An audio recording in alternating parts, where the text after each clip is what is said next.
8,000 soldiers have been standing at attention underground for more than 2,000 years. Everest has been climbed. The pyramids have been mapped inch by inch. But this army has never once been fully seen. Not the whole thing. Not once. You've probably heard the simple version. They guard an emperor in the afterlife. That part is true, but it's not the reason this tomb has stayed sealed for 2,000 years. The real reason is something far more dangerous and far darker than a story about loyal guards. By the end of this video, you'll know exactly what's sitting under those soldiers and why nobody has dared to open it. Every year, millions of people walk past these clay warriors and leave with the same short version of the story. Powerful emperor, loyal army, amazing craftsmanship. That version isn't wrong. It's just the version that fits on a plaque you can read in 30 seconds. The real story doesn't fit on a plaque. It barely fits in one video. Most visitors only see the soldiers, but the soldiers are just the front door. The whole underground complex stretches across almost 40 square miles. That's roughly the size of a small city. Archaeologists now think the man who built this wasn't just preparing for death. He was building a full copy of his empire underground, in case his real one ever fell apart. Roads down there, government offices, stables with real horse skeletons still inside them. Even a small zoo of bronze birds standing beside an underground river that never actually flows. It wasn't a grave. It was a spare world. To understand why anyone would build a spare world, you need to understand who built it. His name was Ying. In 221 BCE, after decades of war, he became the first person to unite China under one ruler. He standardized money, writing, and even the width of cartwheels. So a wagon, built in one province, could travel roads built in another without breaking an axle. He built the first version of the Great Wall. In one lifetime, he reshaped an entire civilization. But the same ruthlessness that let him do that also made him one of the most feared rulers in history. And that fear is baked into every layer of his tomb, from the smallest carved detail to the sealed heart of it. The clearest proof of that fear comes straight from soil samples, not from guesswork. In the early 1980s, Chinese researchers tested the ground above the sealed central tomb, the one chamber in this whole complex that has never, ever been opened. The mercury levels there were far higher than anywhere else on the site, and far higher than what naturally occurs in soil. That matches something written 100 years after the emperor died, by a historian named Xi'an. He described engineers building rivers of liquid mercury under the tomb, flowing like real rivers through a tiny model of the empire, complete with seas made of the same liquid metal. For centuries, people assumed that was just a colorful exaggeration, the kind of flourish historians add to make a ruler sound larger than life. The soil says otherwise. The mercury is real, and the pattern of where it sits matches the ancient description almost exactly. That's the reason nobody has opened the main tomb. Not because nobody's curious, because it could kill them. If that chamber opened today, 2,000 years of trapped, pressurized mercury vapor could rush out almost instantly. That's toxic enough to seriously hurt or even kill someone within minutes of exposure. What could be the greatest discovery in modern history could just as easily become a mass casualty, event before rescue teams even arrived. And whoever poured that mercury in originally was likely poisoning themselves the entire time they worked, breathing it in slowly, day after day, inside a sealed space with nowhere for the fumes to go. Here's what makes this even worse.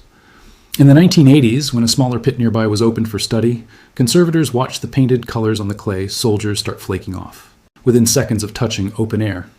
Colors that had survived perfectly for 2,000 years in a sealed, oxygen-free space were gone in moments, and nobody could stop it. If the main tomb holds silk, wood, or painted surfaces like the old records describe, opening it could destroy the very history it's supposed to reveal in the same breath it's finally seen. So the tomb sits exactly as it was built to sit, sealed, poisoned, untouched. But mercury is only the first layer of what this place was built to hide. The deeper you dig, the darker it gets, and it starts with the people who actually built it. Historical records say roughly 700,000 laborers worked on this complex. That's a number that's hard to even picture. Imagine every seat in dozens of packed football stadiums all working on one project for decades.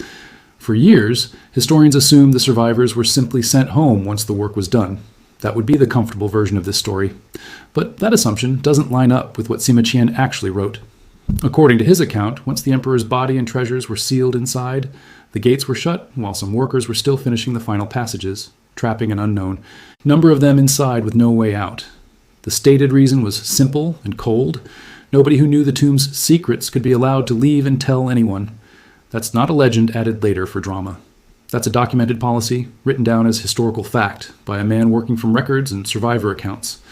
And it put 700,000 people, a massive share of China's entire population at the time, into a project that swallowed most of their working lives. Some were conscripted farmers. Some were skilled artists brought in specifically for the sculpting work. Some were convicts sentenced to labor as punishment. All of them, whatever path brought them there, ended up in the same place, under the same emperor's control. Stick around, because what happens to the emperor's own family next is even harder to believe than anything you've heard so far. Here's where it gets stranger.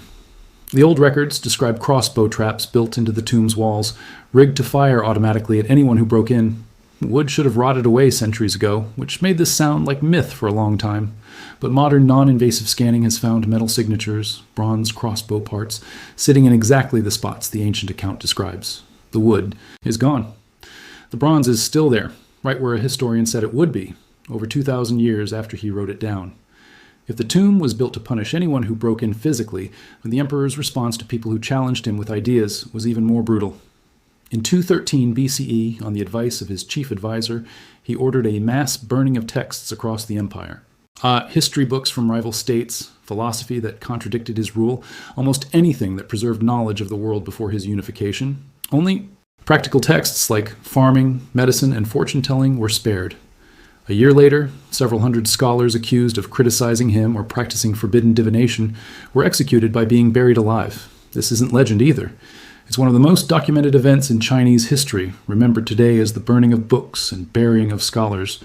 What makes it chilling is this. The historian we've been quoting this whole time, the same one who described the mercury rivers and the sealed workers, wrote his account a century later, using fragments that survived that very purge.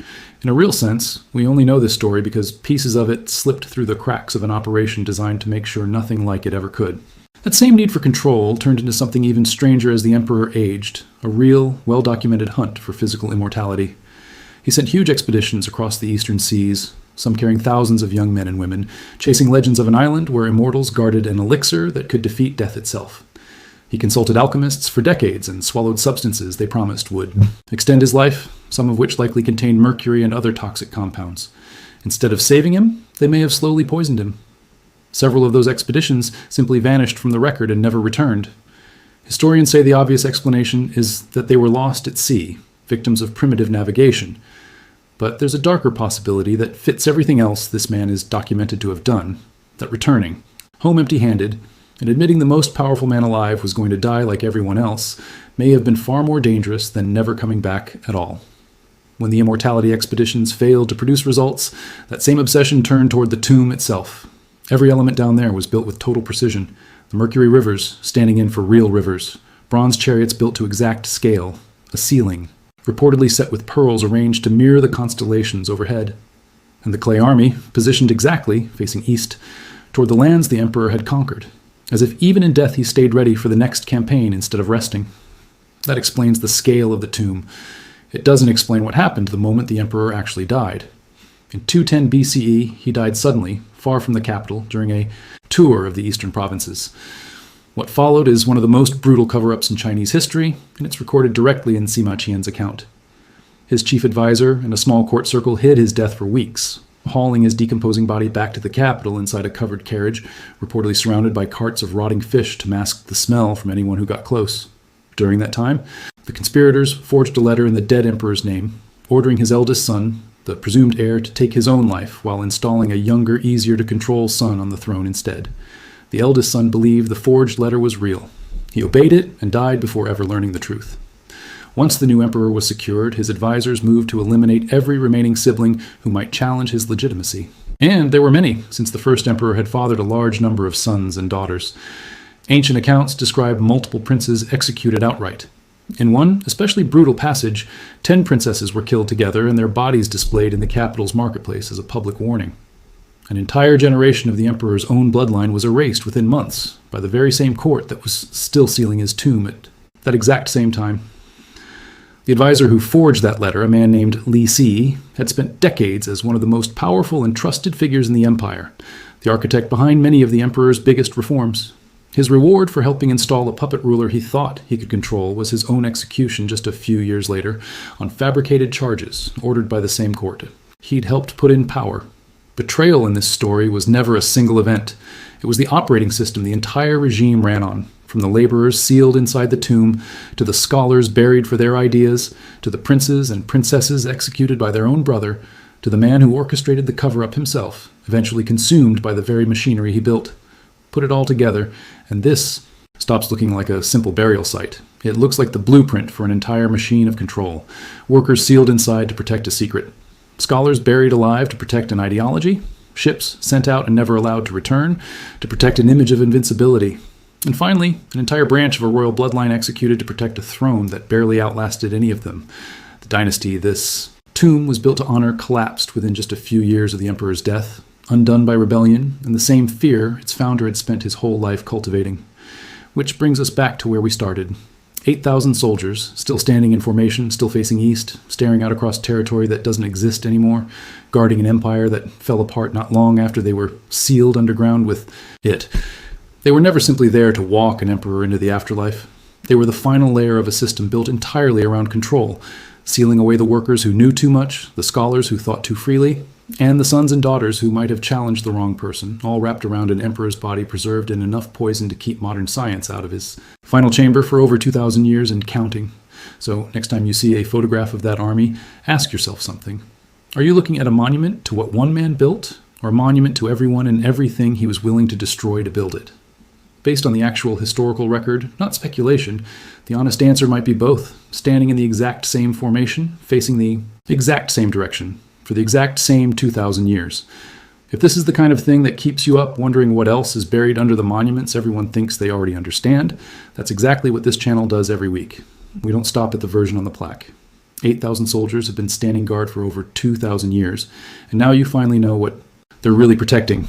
Subscribe, because there's one more tomb connected to this exact story that we haven't covered yet, and that's coming next week.